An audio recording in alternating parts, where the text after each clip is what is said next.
এটা আমি শুধুমাত্র বন্ড ব্রেকিং বলতে পারি না, কিছু কিছু বন্ড ভাঙছে আবার কিছু কিছু বন্ড ঘটছে, তাই জন্য আমি ডাইরেক্ট লিখে দিচ্ছি এটা একটা এক্সোথার্মিক প্রসেস। এখানে এনার্জিটা রিলিজ হচ্ছে,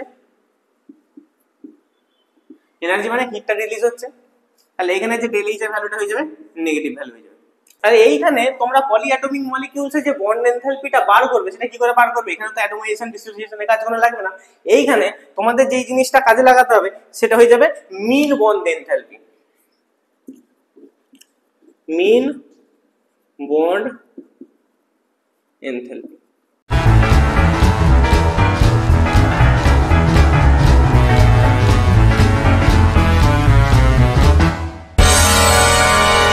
B2S একাডেমি আমরা পড়ছিলাম থার্মোডাইনামিক্স। আজকে থার্মোডাইনামিক্স এর পার্ট 7 আমরা কভার করব, যেখানে আমরা পড়ব Hess law of constant heat summation, standard heat enthalpy কম্বাশনের জন্য আর অ্যাটমাইজেশনের জন্য, বর্ন এনথালপি সেখানে আমরা দেখব যে যেগুলো ডায়াটমিক মলিকিউলস আছে তার জন্য বর্ন এনথালপি কিরকম, আর যেগুলো পলিঅ্যাটমিক মলিকিউলস আছে সেখানে তোমার বর্ন এনথালপি কিরকম, তারপর আমরা দেখবো ল্যাটিস এনথালপি। তো আজকে ভিডিওটা এখান থেকে হচ্ছে স্টার্ট। তো প্রথমে আজকে যেটা আমরা পড়বো সেটা হচ্ছে হেস ল। আচ্ছা, এখানে বড় পারার নাম তোমরা দেখতে পারো Hess law of constant heat summation. নাম বড় হলো, রুলটা কিন্তু অতটা বড় নয়। এখানে হেস ল বলছে এটাই যে যদি একটা রিঅ্যাকশন হয়, যদি একটা রিঅ্যাকশন হয়, রিঅ্যাকশনে যে আমাদের টোটাল যেই তোমার স্ট্যান্ডার্ড রিঅ্যাকশন এনথালপি হয়, একটা রিঅ্যাকশন যখন প্রসিড হয় সেখানে একটা আমার কি থাকে, স্ট্যান্ডার্ড রিঅ্যাকশন এনথালপি হয়।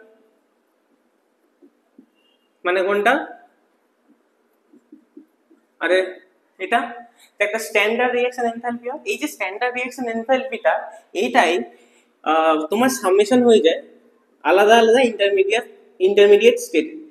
মানে বলতে হয় যে স্ট্যান্ডার্ড এই reaction enthalpy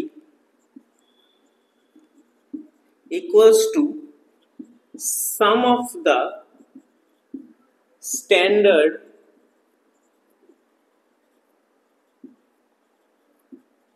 reaction enthalpy of the intermediate states.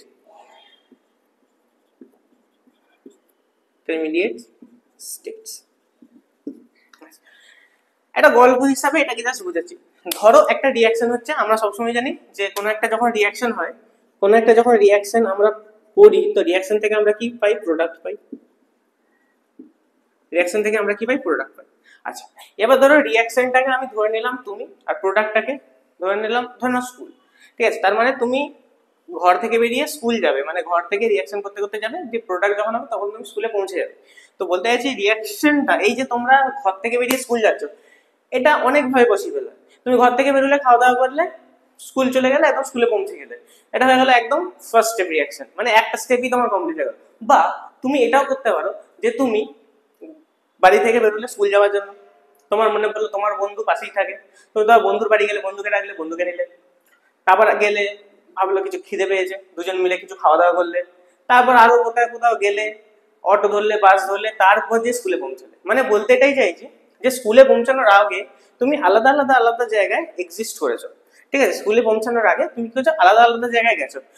তো যেমন একটা রিঅ্যাকশন থেকে প্রোডাক্ট যেতে গেলে যে মাঝের যে স্টেপগুলো হয়, যেমন ধরো তুমি বাড়ি থেকে বেরিয়েছো, স্কুল গেছো, স্কুলে যাওয়া আগেতে তুমি স্কুল থেকে আগে বন্ধুর বাড়ি গেছো, বন্ধুর বাড়ি থেকে হোটেলে গেছো খাবার খেতে, তারপর অটো ধরেছো, তারপর যে স্কুলে পৌঁছেছে। এই যে সেভারাল যে আলাদা আলাদা স্টেপগুলো আছে, এই স্টেপগুলোর সামনেশন। মানে যদি একটা রিঅ্যাকশন থেকে প্রোডাক্ট হয়, রিঅ্যাকশন থেকে প্রোডাক্ট তো এমনি এমনি চলে আসে না। রিঅ্যাকশন থেকে এই যে প্রোডাক্টটা তুমি পাবে, এই প্রোডাক্টটা মানে যেই রিঅ্যাক্ট্যান্ট গুলো যাবে, এখানে ভুল লিখেছি, রিঅ্যাকশন থেকে নয়, রিঅ্যাক্ট্যান্ট থেকে প্রোডাক্ট হয়। একটা রিঅ্যাক্ট্যান্ট যখন প্রোডাক্টে ফর্মেশন হয়, তো রিঅ্যাক্ট্যান্টের আলাদা আলাদা ইন্টারমিডিয়েট স্টেটে এসে এসে আস্তে আস্তে একদম লাস্ট পর্যায়ে যে আমার প্রোডাক্টটা পাই, একবারে তো পেয়ে যায় না।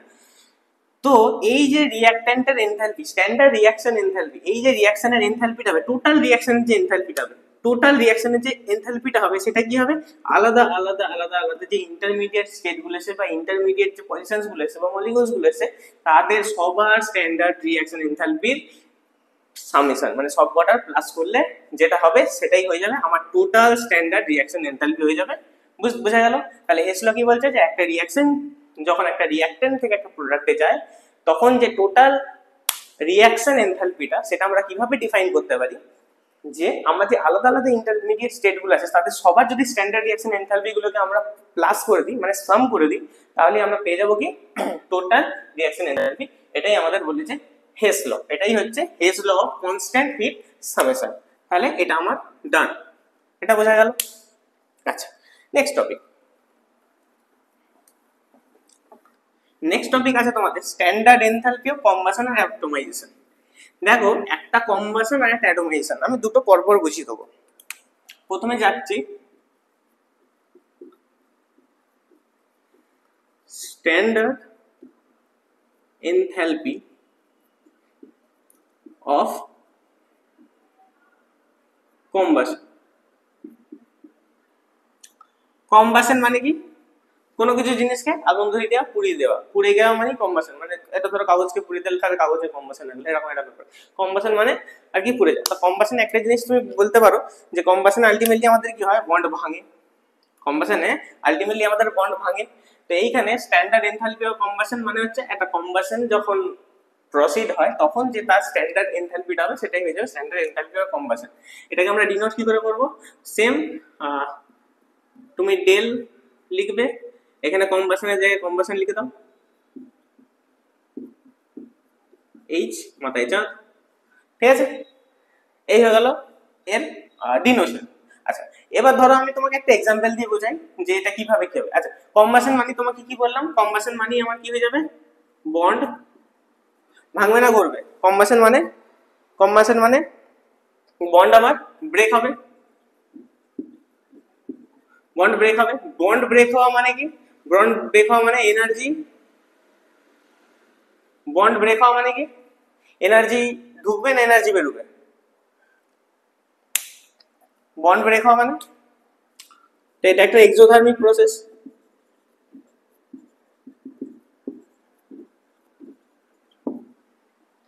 সিস্টেম থেকে সিস্টেমে হিট যাচ্ছে না হিট বেরোচ্ছে এটা আগে বল। কম্বাশন, ধরো আমি তোমাকে একটা এক্সাম্পল দিচ্ছি। কম্বাশন তুমি আমাদের যদি রেসপিরেশনই যাও, ধরো আমাদের শরীরে কি আছে, গ্লুকোজ আছে 6H12O6, ধরো গ্যাসিয়াস অবস্থায় আছে, প্লাস অক্সিজেন দিলে কম্বাশন হয়, সেটাও আমরা ইনহেল করার সময় গ্যাসিয়াস অবস্থায় নিচ্ছি। এখান থেকে আমরা কি পাই, এখান থেকে আমরা কি পেয়ে যাই, CO2 পেয়ে যাই, CO2 পেয়ে যাই, এটা গ্যাস। আর সেখান থেকে H2 যেটা আমাদের শরীরে আছে সেটা আমরা লিকুইড ফর্মে পাই। আচ্ছা, ব্যালেন্স করে দাও, এখানে তোমার হয়ে যাবে 6, এখানে হয়ে যাবে তোমার 6, আর এখানে হয়ে যাবে 6, ঠিক আছে? একটা 6 একটা 6 আর এখানে একটা 6 আছে, ঠিক আছে? তাহলে যদি এটা বলি এর যেই ডেল এইচ এর ভ্যালুটা হবে, এর যে ডেল এইচ এর ভ্যালুটা হচ্ছে মাইনাস তোমার সামথিং লাইক 2802 কিলো জুল আর মোল ইনভার্স, ঠিক আছে? যদি তুমি এটা দেখো এখানে ডেল এইচ এর ভ্যালুটা কি আছে, নেগেটিভ, তার মানে তুমি একটা জিনিস বুঝতে পারলে এখানে ডেল এইচ এর ভ্যালুটা নেগেটিভ আসবে। নেগেটিভ যখনই আসে পকেট থেকে পয়সা বেরিয়ে যাচ্ছে, পকেট থেকে পয়সা বেরিয়ে যাচ্ছে, ওই জন্য নেগেটিভ হয়ে যাচ্ছে, তার মানে সিস্টেম থেকে এনার্জিটা রিলিজ হয়ে যাচ্ছে, এনার্জি বেরিয়ে যাচ্ছে, হিট বেরিয়ে যাচ্ছে, হিটটা আমার বেরিয়ে যাচ্ছে, তাই জন্য এক্সোথার্মিক প্রসেস হচ্ছে, ঠিক আছে? তাহলে এখানে কিন্তু ডেল এইচ এর ভ্যালুটা নেগেটিভ হবে। আচ্ছা আচ্ছা, এখানে যেমন বন্ড ভাঙবে আবার বন্ড ঘুরবে, তাই জন্য এটা আমি বন্ড ব্রেক তো আমি বলবো না, বন্ড ব্রেকিং তো আমি শুধুমাত্র বন্ড ব্রেকিং বলতে পারি না, এটা আমি শুধুমাত্র বন্ড ব্রেকিং বলতে পারি না, কিছু কিছু বন্ড ভাঙছে আবার কিছু কিছু বন্ড ঘুরছে, তাই জন্য আমি ডাইরেক্ট লিখে দিচ্ছি এটা একটা এক্সোথার্মিক প্রসেস। এখানে এনার্জিটা রিলিজ হচ্ছে, এনার্জি মানে হিটটা রিলিজ হচ্ছে, তাহলে এখানে যে ডেল এইচ এর ভ্যালুটা হয়ে যাবে নেগেটিভ ভ্যালু হয়ে যাবে। একটা এক্সাম্পল এটা তোমাদের লিখে দিলাম, ঠিক আছে? তাহলে এটা হয়ে গেল, কম্বাশনটা আমাদের হয়ে গেল। আচ্ছা, এবার অ্যাটমাইজেশন। এবার তোমাকে যদি বলি যদি কম্বাশন এটা হয় তার মানে অ্যাটমাইজেশন ঠিক তার উল্টোটাই হবে। আচ্ছা, এবার যদি কম্বাশনের জায়গায় আমি অ্যাটমাইজেশন করি,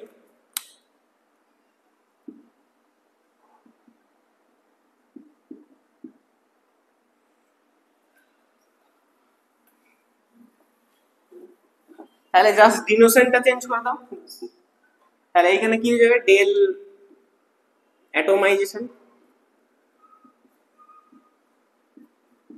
অ্যাটোমাইজেশন এইচ মাথায় চাঁদ, ঠিক আছে। আচ্ছা এইটা হয়ে যাবে কি আমার একটা এন্ডোথার্মিক প্রসেস,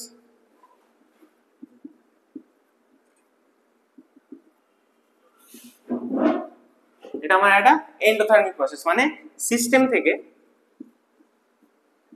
সিস্টেমে হিটটা ঢুকছে, মানে ব্যাগে পয়সা আসছে, ঠিক আছে, তাহলে হিটটা সিস্টেমে ঢুকছে, এটা হচ্ছে আমার এন্ডোথার্মিক প্রসেস। এন্ডোথার্মিক প্রসেসে আমার কি হয়ে যাবে, ডেল এইচ এর ভ্যালুটা অলওয়েজ পজিটিভ হয়ে যাবে, ঠিক আছে, ডেল এইচ এর ভ্যালুটা অলওয়েজ পজিটিভ হয়ে যাবে। যদি তুমি একটা রিঅ্যাকশন যদি এক্সাম্পলের জন্য দেখে নাও, তাহলে তুমি CH4 কে দেখো, CH4 যদি গ্যাসিয়াস অবস্থায় থাকে, এটা যখন ভাঙবে তখন কি হয়ে যাবে, CH4টা যখন হবে এখানে তোমার হয়ে যাবে শুধুমাত্র কি প্রডিউস হবে বলো তো, সি, সিতে ভাঙবে আর এইচে ভাঙবে, এটা তোমার সলিডে আসবে, ঠিক আছে। এইখানে যে ডেল্টা এইচ এর ভ্যালুটা হবে এখানে আমার পজিটিভ হয়ে যাবে, পজিটিভ মানে মোটামুটি ওই তোমার 1665 কিলোজুল পার মোল, ঠিক আছে। তাহলে অ্যাটোমাইজেশন কি হচ্ছে, অ্যাটোমাইজেশন একটা এন্ডোথার্মিক প্রসেস, হিটটা সিস্টেমে ঢুকছে, এন্ডোথার্মিক প্রসেস, হিট ইনটেক করছে, ইনটেক করলে ডেল এইচ এর ভ্যালুটা পজিটিভ হয়ে যায়, মানে বেগে পয়সা ঢুকছে, আর তখন এটা একটা তোমার এক্সাম্পল যেখানে CH4 গ্যাসিয়াস অবস্থা থেকে এটা তোমার একটা গ্রাফাইট টাইপের জিনিস তৈরি করে নিচ্ছে, আর হাইড্রোজেন গ্যাস হিসেবে রিলিজ হয়ে যাচ্ছে, আর ডেল এইচ এর ভ্যালুটা কি হচ্ছে, সবসময় পজিটিভ হচ্ছে, ঠিক আছে। এটা তোমার একটা এক্সাম্পল অ্যাটোমাইজেশন, ঠিক আছে। আচ্ছা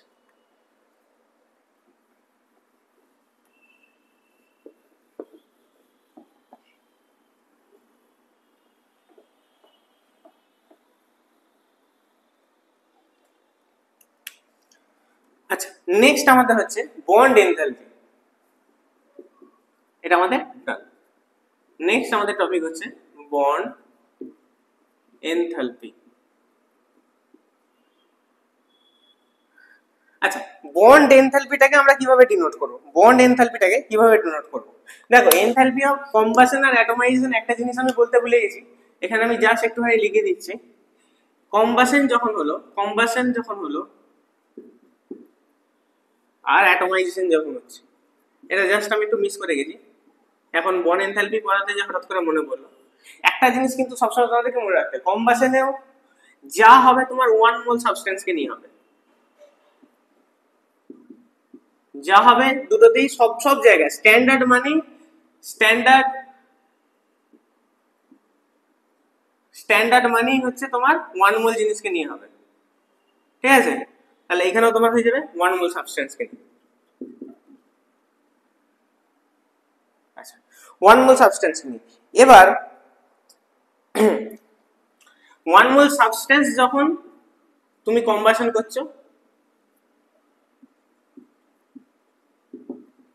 তখন যে প্রোডাক্ট আসে তখন সেটা তার হয়ে যাবে স্ট্যান্ডার্ড এনথালপি অফ কম্বাসন, যখন 1 মোল সাবস্টেন্সকে তুমি কম্বাসন করছো, আর যখন 1 মোল সাবস্টেন্সে তুমি অ্যাটোমাইজেশন করছো তখন সেটা হয়ে যাবে তোমার স্ট্যান্ডার্ড এনথালপি অফ অ্যাটোমাইজেশন। এখানে যে 1 মোল সাবস্টেন্স এটা কিন্তু খুব ইম্পর্টেন্ট, 1 মোল সাবস্টেন্স হওয়াটা খুব ইম্পর্টেন্ট, এটা আমি স্কিপ করে গেছি, একটু ভুলে গেছিলাম বলতে, ঠিক আছে। তাহলে 1 মোল সাবস্টেন্স কিন্তু হতে হবে।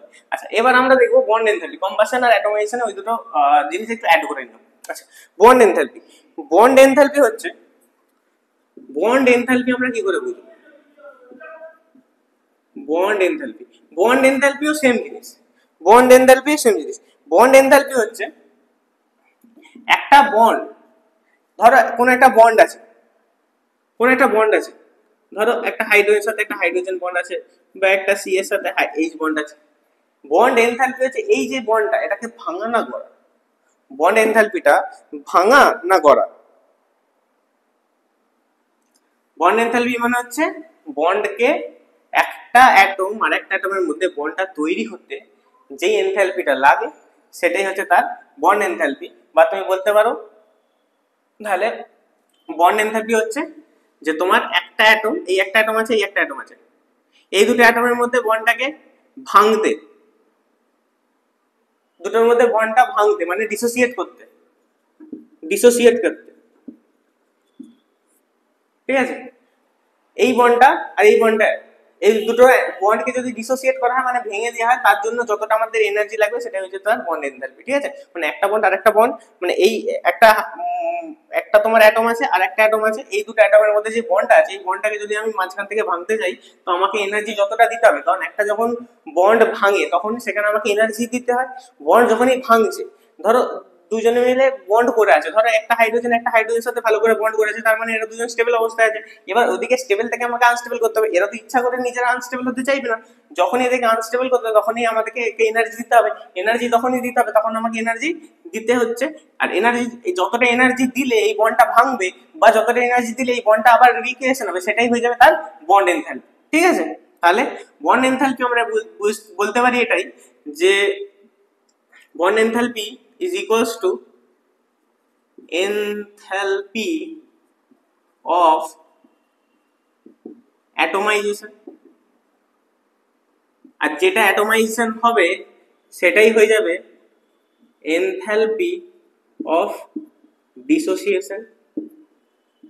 মানে বলতে এটা চাইছি যে এই বন্ডটাকে ভাঙতে যতটা এনার্জি দিতে হবে, বন্ডটা গড়লে ততটাই এনার্জি রিলিজ হবে। ধরো আমি এই যে একটা বন্ড আছে, এই বন্ডটা আমি ধরো কোনো একটা এক্স অ্যামাউন্ট অফ এনার্জি দিলাম, যে বন্ডটা ভেঙে দুটোকে বার করে দিলাম। এই দুটো বন্ড তখনই হবে যখন এখান থেকে আবার এক্স এনার্জিটা রিলিজ হয়ে যাবে। তার মানে বন্ড যখন গড়ে তখন এনার্জি রিলিজ হয়, বন্ড যখন ভাঙে তখন এনার্জি গেন হয়, ঠিক আছে। তাহলে বন্ড এনথালপি কি করে ডিনোট করব, যে enthalpy of atomisation equal to enthalpy of dissociation. যতটা আমার অ্যাটমাইজেশন করতে মানে বন্ডটা জুড়তে যতটা লাগবে, ডিসোসিয়েট করতে আমার ততটা এনার্জি লাগবে, আর সেটাই হয়ে যাবে আমার সেই মলিকিউলের বন্ড এনথালপি, ঠিক আছে, সেই মলিকিউলের বন্ড এনথালপি। এবার এখানে একটা সমস্যা আছে। এবার এইখানে যে সমস্যাটা হচ্ছে, যদি আমি ডায়াটমিক মলিকিউলের জন্য বলি,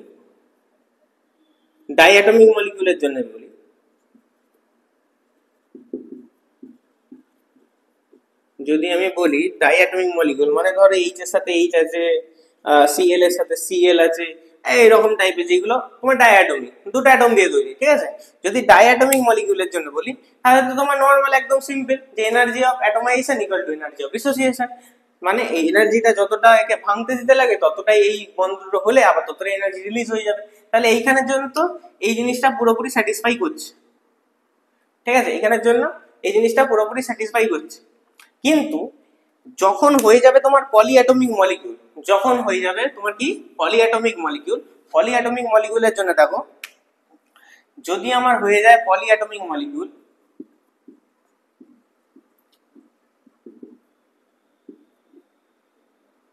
মানে ধরো আমি বললাম CH4,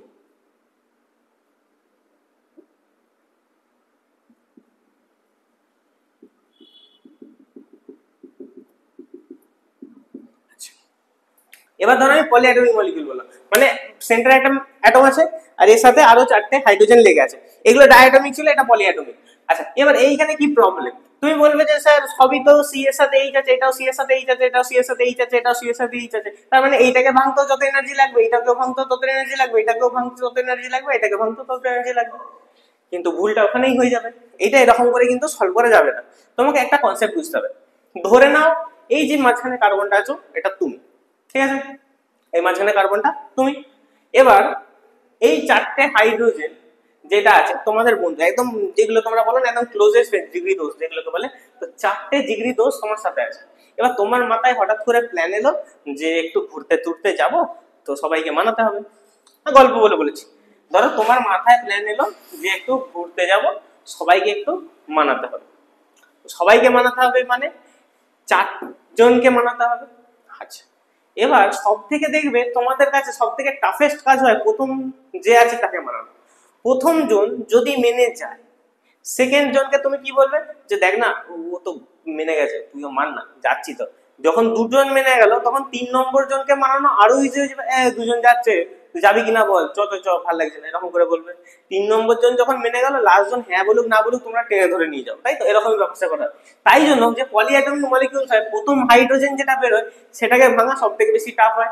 মানে টাফ বলবো না লুজ বলবো সেটা পরের কথা, কখনো কখনো টাফ হয়, কখনো কখনো সব থেকে ইজি হয়ে যায়, আস্তে আস্তে হার্ড হয়, কখনো আস্তে আস্তে সফট হয়ে যায়, সেটা পরের কথা। আমি বলতে চাইছি এক একটা আলাদা আলাদা বন্ডকে ভাঙার এনথালপি এখানে আলাদা আলাদা হবে, কারণ প্রথম যে বন্ডটা ভাঙবে সেটার এনথালপি আলাদা হবে, তারপরে যে বন্ডটা ভাঙবে সেটার এনথালপি আলাদা হবে, পরের যে বন্ডটা ভাঙবে তার এনথালপি আলাদা হবে, লাস্টে যে বন্ডটা ভাঙবে তার এনথালপি আলাদা হবে। সেটা যে বারো বেশি হতে পারে কম হতে পারে সেটা আলাদা কথা।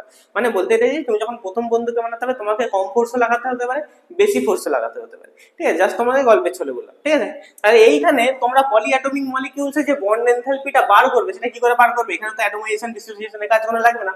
এইখানে তোমাদের যেই জিনিসটা কাজে লাগাতে হবে সেটা হয়ে যাবে মিন বন্ড এনথালপি। মিন বন্ড এনথালপি তার মানে চারজনকেই আস্তে আস্তে আমি ভাঙবো, ভেঙে যেহেতু সবার ভ্যালু ধরে নিচ্ছি H1 H2 H3 H4, এই চারজনের বন্ড এনথালপি আলাদা আলাদা। এবার এই চারজনের বন্ড এনথালপি গুলোকে কি করব? মিন করে দেবো, H1 plus H2 plus H3 plus H4। এইখানে আমরা ইউজ করি মিন বন্ড এনথালপি পলিঅ্যাটমিক মলিকিউলস এর জন্য। এটা খুব ইম্পর্টেন্ট একটা কনসেপ্ট, এটাই কিন্তু তোমাদেরকে মনে রাখতে হবে। ডায়াটমিক মলিকিউলস এর কোনো ব্যাপার নেই, একটাই বন্ড আছে, ভেঙে দাও কাজ শেষ হয়ে যাবে, কোনো চাপ নেই, সেটা বন্ড এনথালপি হয়ে যাবে, সেটাই অ্যাটমিক তোমার এনথালপি অ্যাটমাইজেশন হয়ে যাবে, কোনো ব্যাপার নাই। কিন্তু সমস্যা হয়ে যায় পলিঅ্যাটমিক মলিকিউলস এর প্রথম যেটা ভাঙবে সেটার এনথালপি আলাদা হবে, তারপর যেটা ভাঙবে তার এনথালপি আলাদা, আস্তে আস্তে কিন্তু সব জিনিস আলাদা আলাদা হয়ে যায়। তাই এই জিনিসটা কিন্তু মনে রাখবে। তাহলে তোমাদের 3 নম্বর টপিক বন্ড এনথালপি ডান। এবার একটা জিনিস আছে, সেটা হচ্ছে আমার lattice energy, sorry lattice enthalpy. Lattice এনথালপিটা পড়ানোর পর আমরা দেখব ল্যাটিস এনথালপি আর বন্ড এনথালপির মধ্যে, বা তুমি সরি ল্যাটিস এনথালপি আর ফরমেশন অফ ওই তোমার এনথালপির মধ্যে কি ডিফারেন্স আছে। তাহলে আগে পড়বো ল্যাটিস এনথালপি।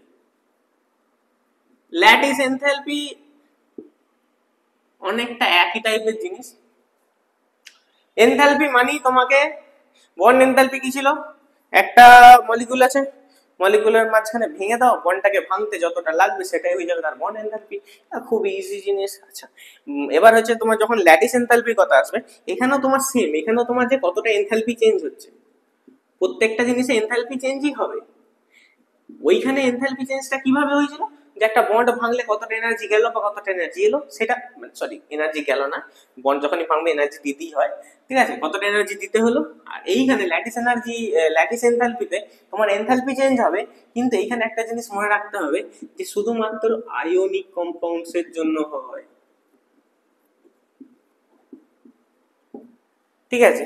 আয়নিক কম্পাউন্ডস মানে, আচ্ছা ধরো তোমার কাছে একটা দিয়েছে, ধরো NaCl, আমরা জানি এটা একটা আয়নিক কম্পাউন্ড। আয়নিক কম্পাউন্ডটা যদি আয়োনাইজেশন হয়ে যায়,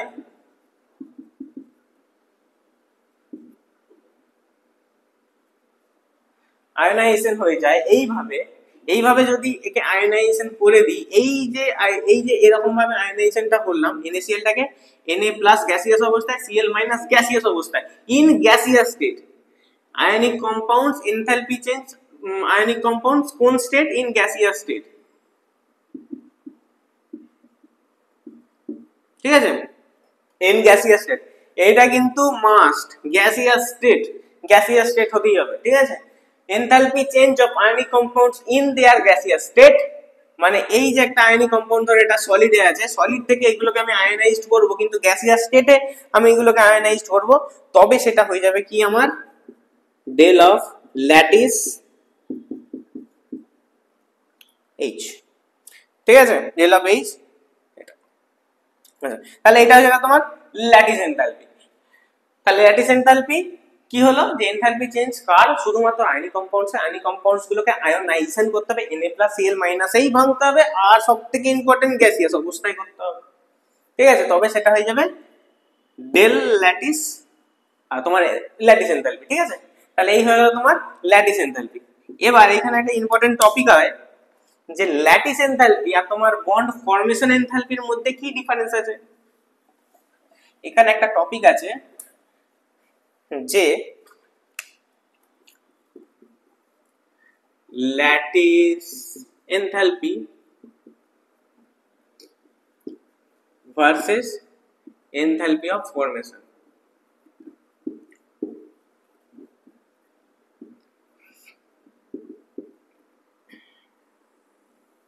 আচ্ছা, lattice enthalpy versus enthalpy of formation.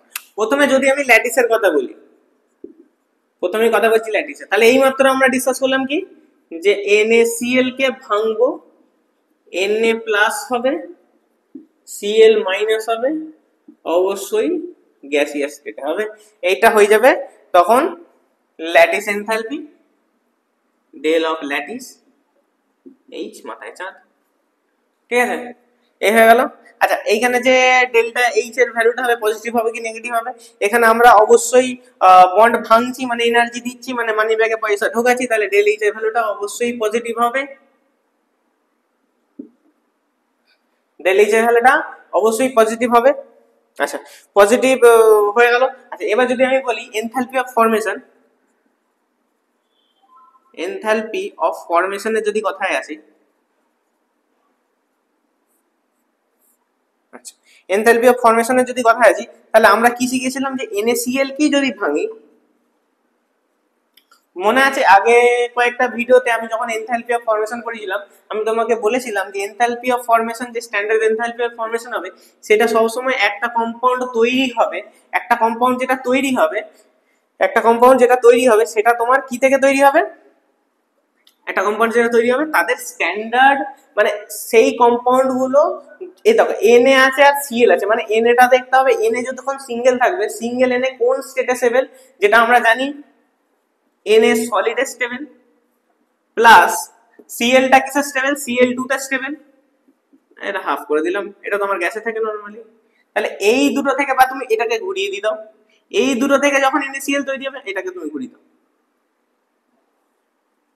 আচ্ছা, যদি এটাকে ঘুরিয়ে দিই তখন তো আবার উল্টো হয়ে যাবে বাবা, এটাকে বললে তাহলে এনার্জি অফ ফরমেশনের যখন কথা বলছি তখন এটাকে ঘুরিয়ে দেওয়াই ভালো। তাহলে ল্যাটিস এনার্জি, ল্যাটিস এনথালপি এই দুটো থেকে যখন NaCl তৈরি হলো, Na প্লাস Cl মাইনাস থেকে, তখন এটাকে আমি ল্যাটিস এনথালপি বললাম। আচ্ছা, এইখানে একটা জিনিস খুব ভালো হলো বললাম যখন, একটা এইটা আর একটা যদি Na প্লাস গ্যাসে থাকে Cl মাইনাস গ্যাসে থাকে, সেইখান থেকে যদি NaCl তৈরি হয়, দুটোই তোমার ল্যাটিস, দুটোই তোমার ল্যাটিস, ল্যাটিস তো দুটোই, এটাও ল্যাটিস এনথালপি এটাও ল্যাটিস এনথালপি, বাট এইখানে আমার ডেল এইচটা কি হবে আর এইখানে আমার ডেল এইচটা ভ্যালুটা কি হবে, দেখো এইখানে হচ্ছে এনার্জি, এখানে হচ্ছে ফরমেশন হচ্ছে, এখানে আমার ফরমেশন হচ্ছে, এখানে আমার ফরমেশন হচ্ছে আর এখানে আমার বন্ড ভাঙছে, ডিসোসিয়েশন হচ্ছে। আচ্ছা, যখন ফরমেশন হয়, যখন আমার ফরমেশন হচ্ছে কোনো একটা জিনিস, যখন আমার কোনো একটা জিনিস ফরমেশন হচ্ছে তার মানে আমার দেখো কোন একটা জিনিস যখন ফরমেশন হচ্ছে তখন ডেল এইচ এর ভ্যালুটা আমার কি হয়ে যাবে, পজিটিভ হয়ে যাবে। আর যখন কোন একটা জিনিস ডিসোসিয়েট করে আছে, সরি ফরমেশন না, NaCl এখান থেকে কি করলাম, দুটো জিনিসটা একই লিখে দিয়েছি, আচ্ছা এখান থেকে আমার ডিসোসিয়েট হচ্ছে, দেখো এটা আমার ফরমেশন হচ্ছে, এটা ডিসোসিয়েট হচ্ছে, তাহলে যখন আমার ফরমেশন হবে তখন ডেল এইচ এর ভ্যালুটা আমার কি হয়ে যাবে, পজিটিভ হয়ে যাবে, আর যখন আমার ডিসোসিয়েট করে তখন ডেল এইচ এর ভ্যালুটা আমার নেগেটিভ হয়ে যাবে।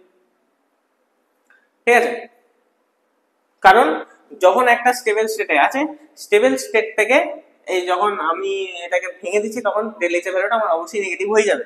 আচ্ছা, যখন এইটা নিজের নিজের এক একটা স্টেবল স্টেট থেকে, ধরো এনথালপি অফ ফরমেশনের যখন কথা বলছি তখন কি হচ্ছে আমার যে Na এখানের মধ্যে কি দুটো কম্পাউন্ড আছে, Na একটা আছে Cl একটা আছে, তো Na স্টেবল স্টেট হচ্ছে Na সলিড স্টেবল আর Cl হচ্ছে Cl2 স্টেবল, আর এটা হাফটা দিয়েছি শুধুমাত্র ব্যালেন্স করার জন্য। ঠিক আছে, তখন এই দুটো দিয়ে যখন এটা ফরমেশন হয়ে যাবে তখন সেটাকে বলবো আমরা এনথালপি অফ ফরমেশন, বাট যদি এই দুটো দিয়ে ফরমেশন হয় এটা তাহলে বলবো এনথালপি অফ ল্যাটিস। কি বললাম, যদি Na প্লাস আর Cl মাইনাস থেকে তৈরি হয় NaCl তাহলে বলবো এনথালপি অফ ল্যাটিস, কারণ দুটোই গ্যাসিয়াস স্টেট থেকে প্লাস আয়োনাইজ স্টেট থেকে তৈরি হচ্ছে NaCl, তার জন্য এটা ল্যাটিসটা এনথালপি ল্যাটিস হয়ে যাবে। আর যখন তাদের নিজের নিজের স্টেবল স্টেট থেকে NaCl তৈরি করবে তখন এটা হয়ে যাবে এনথালপি অফ ফরমেশন। এইটাই ডিফারেন্স, মেন ডিফারেন্স কার মধ্যে, ল্যাটিস এনথালপি আর এনথালপি অফ ফরমেশনের মধ্যে, যেখানে আমরা দেখতে পাই একটা আমার আয়োনাইজ ফর্ম থেকে NaCl তৈরি হয় যেখানে কোনো কিছু দেখার দরকার নেই, সেখানে ল্যাটিস এনথালপি হয়ে যায়। বা আর যখন আমরা কখনো কোনো কম্পাউন্ড নিজে নিজে স্টেবল স্টেট থেকে এসে কোনো একটা কম্পাউন্ড তৈরি করছে তখন সেটা হয়ে যাবে এনথালপি অফ ফরমেশন। তাহলে এই জিনিসটা আশা করি আমি বোঝাতে পেরেছি। তাহলে এটা তোমাদের আজকে টান হয়ে গেল, ল্যাটিস এনথালপি আর এনথালপি অফ ফরমেশন। এই টপিকটা খুব ইম্পর্টেন্ট, কারণ এরপর আমরা যেটা পড়বো সেটা হচ্ছে বন্ড হারবার সার্কেল। পরের টপিকটা যেটা আছে সেটা আমরা পড়বো, সেখানে কিন্তু এই জিনিসটা খুব কাজে লাগবে। তাহলে আজ পার্ট 7-এ তোমার 4টে টপিক ছিল, 4টে টপিকের মধ্যে 4টে টপিক কমপ্লিট, প্লাস একটা টপিক আমরা এক্সট্রা করে দিলাম। তাহলে পার্ট 7-এ তোমাদের এটাই হলো কমপ্লিট। নেক্সট পার্টে পরে যেটা পড়বো সেটা হচ্ছে বন্ড হারবার সাইকেল এবং আরো কিছু টপিকস আছে, সেগুলো আমরা আলোচনা করবো। Thank you.